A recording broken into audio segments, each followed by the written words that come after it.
through that whole year, I had to really focus, and I wasn't able to play that many games either. So it was definitely a very stressful year. But yeah, it was basically just me pushing myself like, okay, I got to get up, I got to focus on this because if I want to make this work, because like that would be my dream job. If I want to make it work, I gotta actually work.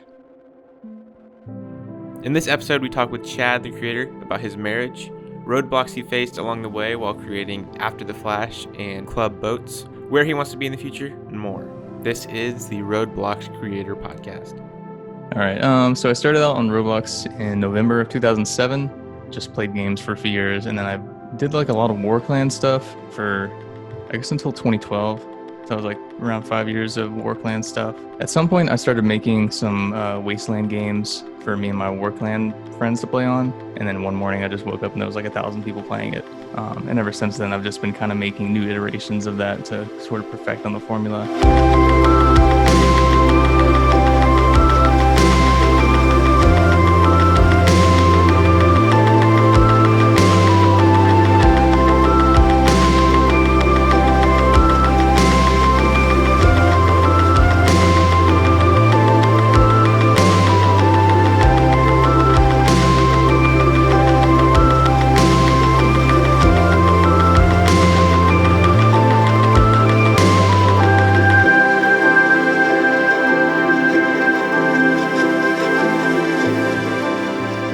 Playing Roblox since 2007. I make After the Flash series, Club Boats, and if you play the Farlands, I make that as well. I've helped out with Apocalypse Rising, Mystic Tower. There's a few other games in there I can't really remember. Or I think in 2015, Roblox started their internship program. In 2016, I was actually able to go there and do an accelerator internship. And I got to stay with like Stickmaster Luke in their apartment. And then from there, I just worked on After the Flash games and made some new medieval fantasy games up until now. In the beginning of 2018 is when I started doing this full time, and I'm very happy with it. I guess every game I've made, I've just kind of played another game, and I thought I could make this better. So that's kind of how Club Boats came about. I like played some clubs, and I was like, "There's no good clubs," so I like made my own club, and it just sort of exploded. I made it in like one day too.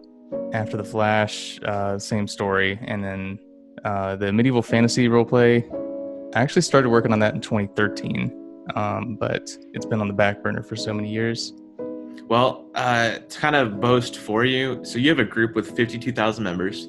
You have 47,000 followers on Roblox. You have a Roblox toy. You were an intern at Roblox.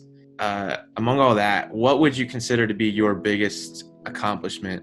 Having a game that gets enough players and has enough income to sustain me, and I can keep working on that without having to worry about my financial situation. That's the biggest accomplishment in my opinion, because when I got out of college, my savings were basically depleting, and I had like 1 year to get it together with Roblox, and like right at the last second, before I was going to be like, well, that's it. After the Flash 7 came out. What does like a typical day look like for you? I try to keep it 9 to 5 because this used to be a hobby for me. So the work-life balance has been really difficult for me because if I'm left to my own devices, I'll wake up and work and then not stop until like 4 a.m. You talk about work-life balance. It's actually an audience question we had for you. Yeah. Tasme3D asked, how do you manage your time and separate real life from your Roblox development? I kind of got to force myself to stop at exactly 5 and treat it like a job because I do really enjoy doing it. But if I don't treat it like a job and stop at a specific time, then I'll lose, all the social time that I had with all my friends and my wife. It doesn't matter too much, I guess, in day to day, but over a long period, that'll wear down on you if you just only do this. And what do you mean by wear down on you? What effects do you think it would have on you in the long term? Well, I guess it's kind of the same thing as like the kind of people who like stay up till 4 a.m. like working for like a week or two. It's really fun. But after a certain period, you start to get really lonely because you realize like you're staying up that late and nobody else is up that late. So if you finish something and you want to show it to people, you're like, oh crap, everyone's asleep. So you kind of get dejected, I guess, and it kind of becomes this cycle of like, well, now I'm stuck in this sleep cycle, so I have to keep going. It's really hard to get out of. So I guess in chapter 2, I want to cover the challenges. So, I mean, obviously you didn't get to where you are now, 50 million visits, internship, Roblox toy, without some roadblocks and challenges. What are some of those challenges that you faced along the way? I would say for the most part, when I started Roblox, I was only a builder. Building is still my favorite thing, and I'll do that a lot. But I realized, like, as the projects got bigger, I wasn't able to do anything with them because I basically had to use free models for scripting and stuff. I had to work with programmers, and the programmer is essentially like the manager of the project because like it lives or dies without them. There was a long period where I had to just be at the mercy of different programmers that I didn't really know that well. If they got bored of a project, that was basically it. I just sat down one afternoon. I was like, okay, I'm gonna learn how to program so I can manage my own projects. So I followed some YouTube tutorials on like how to make hobbies and stuff. I just got better and better over the years. That was like early 2014 is when I started. So I guess another personal issue I was facing was me and my wife. Once I graduated college, we agreed. She was my girlfriend at the time. We agreed that if I wasn't making more than a certain amount past the end of 2018, Roblox would have to become just a hobby again, and I would have to find a job working for like some tech company, and that's not what I wanted. So for that whole year, I worked really hard, and my savings like from Roblox was really small because the DevX back then was not very good. So my savings was just like gradually depleting, and we were almost there. Like I wasn't making enough money, and then right at the end of the year, the new After the Flash came out, and like in that final month of December, the income that we were trying to obtain went over. Thankfully, I was able to keep doing that. What were some specific steps you took to get to that point? I guess just working every day nonstop. Through that whole year, I had to really focus, and I wasn't able to play that many games either. So it was definitely a very stressful year. But yeah, it was basically just me pushing myself like, okay, I got to get up, I got to focus on this because if I want to make this work, because like that would be my dream job. If I want to make it work, I gotta actually work. And brings up another question: how do you personally handle stress? Because I feel like that's a very overlooked thing in Roblox development.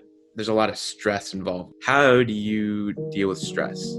I guess it's different for everyone because everyone has different things that they stress themselves out about. I know there are some Roblox developers that have the same problem where they feel like if they're playing games or if they're doing something that's not really productive, they'll feel bad. I could have been working on my own game or something. So that does stress me out. And I guess at a certain point, you just have to remind yourself that you have to take time to, I guess, entertain yourself and have some fun. Because if you work all the time, then you're basically a computer with no social life at all. And that will wear down on you much more than the stress, I guess, of not working. Yeah, so it's an audience question from Yida. Was there ever a moment in your career that you wanted to say that this isn't worth it, Roblox development? The only time I would say that I felt that way was in late 2013. I had just graduated high school and DevX didn't exist yet, so I was basically going to become one of those developers at that point that was just like, you know what, screw it, I'm moving on because I have to go to college, learn something a little more professional. But then DevX came out, so I was basically just like zoop, like wait, back to Roblox. Like thank God. That's the only time though, and it wasn't really anything about motivation or anything. It was just kind of there's no money in this, and I gotta start getting serious. Right. What's something you wish you would have known when you started out creating? Well, I guess one of them was coming back to that programming thing. The scripter basically runs the project, so scripting is something that you need to learn. Even if you plan on being a builder, you should probably know how to code, so you can make your own projects if you want to. I wish I had hunkered down and learned coding earlier. That may be the biggest thing. A lot of people come into I started noticing this in high school, for example. A lot of people try to come into YouTube, Roblox, and other places, expecting to just sort of become the big person that they see, that they think that it will take just one breakout, I guess, to start making a ton of money and be like a celebrity kind of thing. It does take a lot of work, and there's a lot of stress in it as well. And so some of these people that come into it for the wrong reasons will work on it for a little bit and then get demotivated and then quit. There was a period of time where there was a lot of what was that? Mad Murder. That was the game. When Mad Murderer came out, there was a lot of people who were like, "Well, I'm gonna make a quick buck too," and they were very angry on the dev forum. And then they tried to make one of those games themselves, and they were like, "You know what? Screw it. I'm done with this," because all they saw was the money, and they weren't really in it because their heart was in it. That's how all those people got demotivated, and that's, I guess, how most people do. Obviously, the realistic side is if you're going to be a Roblox developer, really make it into your job, you have to make money. Yeah. Otherwise, you can't put as much time into it. Realistically, And I guess that brings up the question, like, should you be making games that you're passionate about, or games that make you money? That's one of those split situations, I guess, because I can really see some developers out there being like, you know what, I enjoy doing Roblox, but I'm just in this project for the money, because they need it.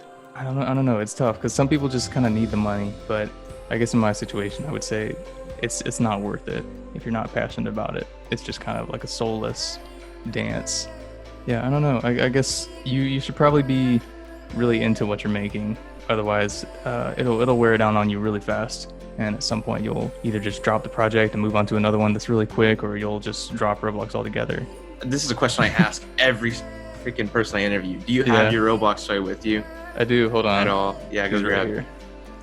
So this is your boy holding a money bag mysteriously, because I've never actually held a money bag in my character on Roblox. And I guess the next question would be, what advice would you give to creators starting out?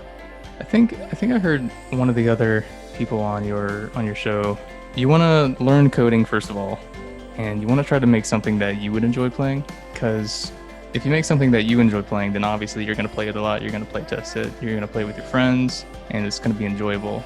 If you try to make something only for the money or only because you think it'll get big, you're gonna lose your passion very fast. Right on. And then what's next for you? I think at this point, what I really want to do is I want to have this is a hefty goal, but I want to be like the person that makes roleplay games, like serious roleplay games. So I want to have the After the Flash series, and then I also want to have the like medieval fantasy roleplay. I feel like if I have both of those like really strong, that'll be like a solid core, and then I can make other things from there, like I don't know, like a steampunk series or diesel punk. I don't know. Hey, hope you enjoyed this podcast. You can find more about the creator below in the description, as well as join our Roblox group and Discord channel to get involved with the episodes.